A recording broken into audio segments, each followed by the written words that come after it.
নামাজের শেষ বৈঠকে কখন আঙ্গুল তুলতে হয়, কেন তুলতে হয় দয়া করে জানাবেন। প্রথমে কেন তুলতে হয় বলি। ইসলামের অনেক কেনর উত্তর নাই। রাসূলুল্লাহ সাল্লাল্লাহু আলাইহি ওয়াসাল্লাম তুলেছেন, এই জন্য তুলতে হয়। আর কোনো কেন আছে না? আমি সব বুঝবো না। আমরা পার্টির নাম হচ্ছে সামিআনা ওয়া আতানা। কি পার্টি? শুনছি আর মানছি। আর অন্য উম্মতরা কি পার্টি? শুনছি আর বিরোধিতা করছি। সুতরাং সব কেনর উত্তর নেই। বাস।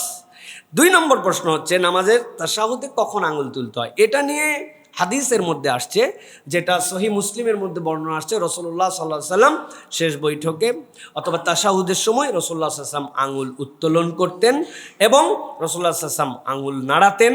এইটার বর্ণনা আসছে। আবু দাউদের মধ্যে আসছে যে হাদিস, সেটা হচ্ছে 989 সিরিয়ালে। সেই হাদিসের মধ্যে আসছে রাসূলুল্লাহ সাল্লাল্লাহু আলাইহি ওয়াসাল্লাম আঙ্গুল উত্তোলন করতেন, নাড়াতেন না, কিন্তু দোয়া করতেন। এইটা হচ্ছে বর্ণনা। নিরেটভাবে আমরা যদি দেখি তাহলে আমরা কিভাবে তাশাহুদের বৈঠকে বসবো এবং আঙুল তুলবো, সেটার শিক্ষা হচ্ছে আপনার এই আঙুল দুটো যেটা আছে এটা আপনার আরবিতে 5-এর মতো হয়ে থাকবে, আর এটা 1, তাহলে 51 বৈঠক। আপনার আঙুল উঠবে না, কিন্তু আপনি বসার থেকে আপনি এরকম করে বসছেন, হাঁটুর উপরে আপনার হাতটা এরকম করে ফেলছেন। তোলা হবে কোন সময়? তোলা নিয়ে ফুকাহে কেরামের মতামত। ইনদাল আহনাফ তারা বলতেছেন আশহাদু পড়ার পরে আল্লাহ ইলাহা, এই যে আল্লাহ ইলাহা লা ইলাহা ইল্লাল্লাহ, এই সময় আপনার আঙুলটা ইশারা হবে। এরপরে ইল্লাল্লাহ বলার সময় আপনি নামায় ফেলবেন। এইটা হচ্ছে ইনদাল আহনাফ। আর যারা বলেন যে আঙ্গুল দ্বারা রাসূল সাল্লাল্লাহু আলাইহি ওয়াসাল্লাম ইশারা করতেন এবং হালকা নড়াচড়া করতেন, যেটা হাম্বলি যারা ফকি তারা বলেন, সেইটার ক্ষেত্রে আপনাকে এই নড়াচড়াটা মানে একদম এরকম করে নড়াচড়া না। এই নড়াচড়াটা মানে একটা মানুষ স্বাভাবিক যখন আঙ্গুলটা এরকম করে রাখে, তখন তার আঙ্গুলটা আল্লাহ ইলাহা ইল্লাল্লাহ বলার সময় উঠলো, আবার ইল্লাল্লাহ বলার সময় নেমে গেল, কিন্তু নেমে গেলেও তো সে হালতটা এরকম করে ধরে আছে, তখন তার আঙ্গুলটা স্বাভাবিকই একটু নড়ে।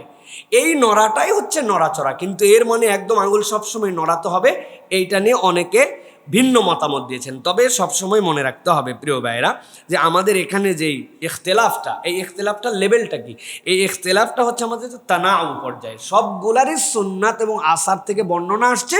ফুকাহায়ে কেরাম এক একভাবে মতামত দিয়েছেন। কেউ বলেছেন এই সময় নখ তুলবেন, কেউ বলছেন শুরু থেকেই তুলে রাখবেন, কেউ বলেছেন দোয়া যেগুলো আছে তার মধ্যেও আঙ্গুল রাসূলুল্লাহ সাল্লাল্লাহু আলাইহি ওয়াসাল্লাম ইশারা করেছেন।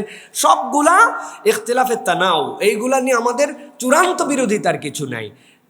সুন্নার বুঝটা এক একজন এক একভাবে নিয়েছেন, কিন্তু তোলারও বর্ণনা আছে, রাসূল সাল্লাল্লাহু আলাইহি ওয়াসাল্লাম এটা করেছেন, এটার বর্ণনা আছে। সুতরাং আমরা শেষ বৈঠকে তাশাহুদের সময় এটা তুলবো।